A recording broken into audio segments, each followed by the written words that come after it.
Let's talk about the recession statistics. Let me see if I can pull this in where you guys can see this. Okay, so this is a chart that I go over when I do our monthly market reports. And this primary purpose of this chart is to show interest rates and how they really don't have a whole lot of an effect on appreciation. But what I did is I went through and you can see there are these purple lines here. These are recessions that came through. I did some research on years of recessions, and these are the years of those recessions. And you can see when there was a recession, prices, this orange line here is our prices. So during the recession of the 80s, even when the interest rates were like this, prices still in general went up. Early 1990s, when there was another recession, prices either went up or flattened. There was no drop in prices. 2000, same thing. Interest rates, our median house prices continued to go up.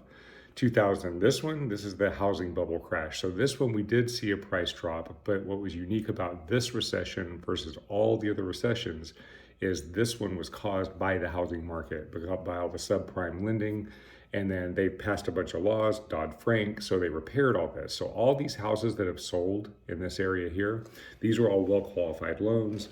There's a lot of equity in these properties because of all the appreciation that's happened over the last several years. So sellers, if a seller gets in trouble and is facing foreclosure, all they have to do is turn around and sell the house because they've got the appreciation and they've got the space in it. So they're not going to lose all the money that they had to put into it. They're just going to sell the house.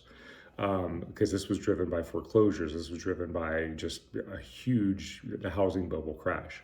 So we had a little bit of a recession in 2020 when COVID hit, and you can see what prices did there. So everybody, not everybody, but we have several buyers that are kind of afraid of an upcoming recession because of everything that's going on with the economy and so on and so forth, but there's no evidence historically that a recession is going to cause prices to come down. So again, it's a matter of if you're trying to time the market, you may end up missing out again. All right, so if you want to talk about your situation specifically, we can have a conversation, see if it makes sense for you to come into the market now. Sellers, it's a fantastic time to sell. Yes, there is a little more competition out there with the sellers, but you still have the ability to capitalize on all this appreciation that's happened over the last 3 years. And there are buyers out there, and there are serious buyers out there.